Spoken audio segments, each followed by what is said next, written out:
इसीलिए गोस्वामी बाबा जी ने लिखा है क्या कि जा दिन ते हरि गर्भ आए, जा दिन ते हरि गर्भ आए, सकल लोक सुख संपत्ति छाए। धीरे धीरे मेरे प्यारे सुख में समय आगे बढ़ रहा है, लेकिन याद रखना जब कोई बड़ा अधिकारी आने को होता है, जब कोई बड़ा अधिकारी आने को होता है तो वहां पे पहले से ही छोटे छोटे अधिकारी पहले से ही उपस्थित हो जाते हैं। क्यों मेरे प्यारे, जिस प्रकार हमारे अगर कहीं इस यूपी में कहीं भी अगर नरेंद्र मोदी जी का आगमन हो, मीटिंग हो और नरेंद्र मोदी जी का आगमन हो तो छोटे छोटे अधिकारी पहले से ही उपस्थित हो जाएंगे, क्योंकि वो भारत के राजा हैं। इसीलिए बताया है कि जहां पे किसी बड़े अधिकारी का आगमन होता है तो वहां पे पहले से ही छोटे छोटे अधिकारी उपस्थित हो जाते हैं, क्योंकि मेरे प्यारे परमात्मा आ रहे हैं। इसीलिए छोटे छोटे अधिकारी सब वहां पे आ रहे हैं। और गौर करेंगे, योग लगन ग्रहवार तिथि, योग लगन ग्रहवार तिथि, पत्रा 5 चीजों से मिलकर बना होता है।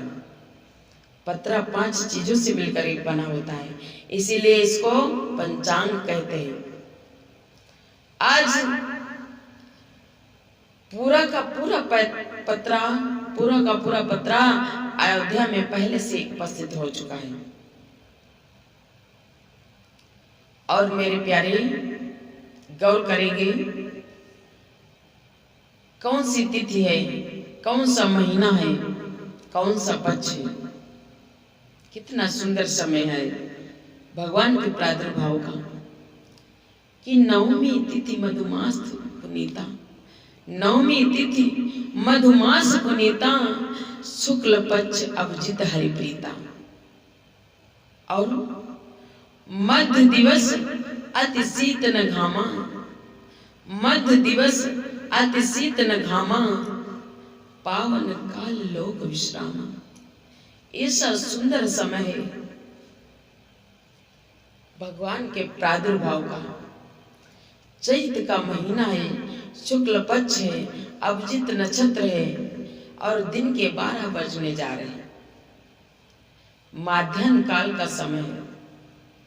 ऐसा समय है, ऐसा समय है जो संसार को सुख और शांति विश्राम देने वाला समय है।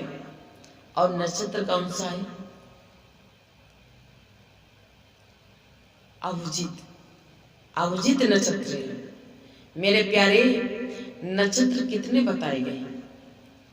नक्षत्र 27 बताए गए हैं।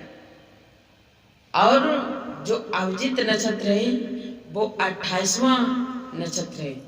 अभिजित नक्षत्र 28वां नक्षत्र है। लेकिन अभिजित नक्षत्र याद रखना महाराज, अभिजित नक्षत्र आज भी ठीक 12 बजे लगता है, क्योंकि अभिजित नक्षत्र ने सोचा सभी युगों में भगवान ने अवतार धारण किया है, तो इस कलयुग में भी भगवान अवतार धारण करेंगे। अभिजित नक्षत्र ने सोचा कहीं भगवान का अवतार हो गया और हमारी उपस्थिति ना हुई, भगवान का अवतार हो गया और हमारी उपस्थिति ना हुई, तो इसलिए आज भी ठीक 12 बजे दिन में अभिजित नक्षत्र लगता है। तो चैत का महीना है, शुक्ल पक्ष है, अभिजित नक्षत्र है, कितना सुंदर समय है। और शीतल मंद सुरभि बहे बाऊ,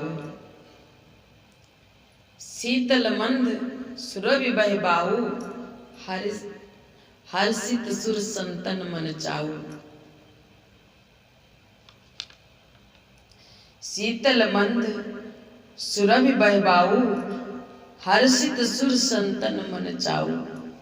ध्यान देना मेरे प्यारे, शीतल मंद सुगंध, शीतल मंद सुगंध, ये तीनों हवाएं एक साथ में बहने लगी, जबकि तीनों हवाओं का क्रम बदला हुआ है।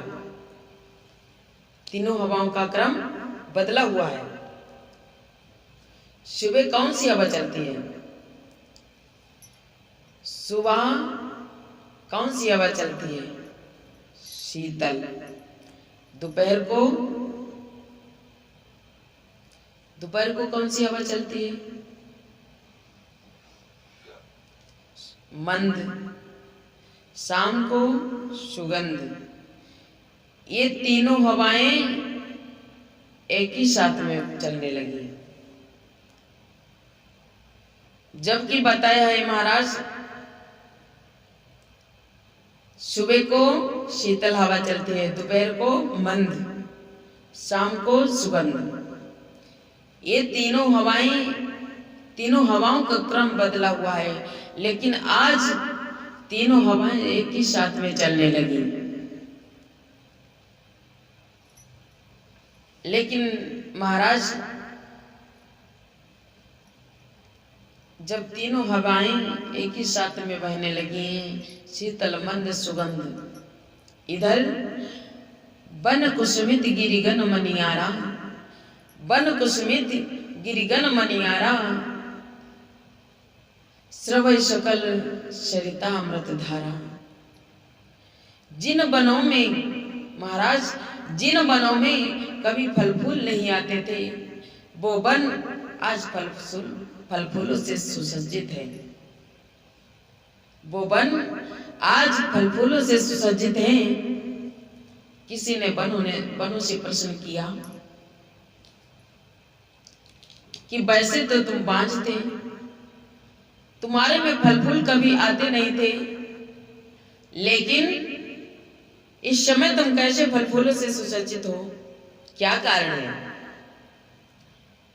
तो मेरे प्यारे, उसी समय वनों ने कितना सुंदर जवाब दिया कि देखो, तुम्हें नहीं पता है कि इस युग में भगवान अवतार धारण करेंगे, कुछ दिनों में अवतार धारण करेंगे प्रभु। अवतार धारण करने के बाद में मेरे यहाँ भगवान आएंगे, और जब भगवान मेरे यहाँ आएंगे तो अगर उन्हें खाने के लिए कुछ फल नहीं दे सका, कुछ पूजा करने के लिए कुछ पुष्प नहीं दे सका, तो मेरा सारा जीवन ही बेकार है। इसीलिए मैं फल फूलों से सुसज्जित हूँ। कितना सुंदर भाव है। वनों ने कितना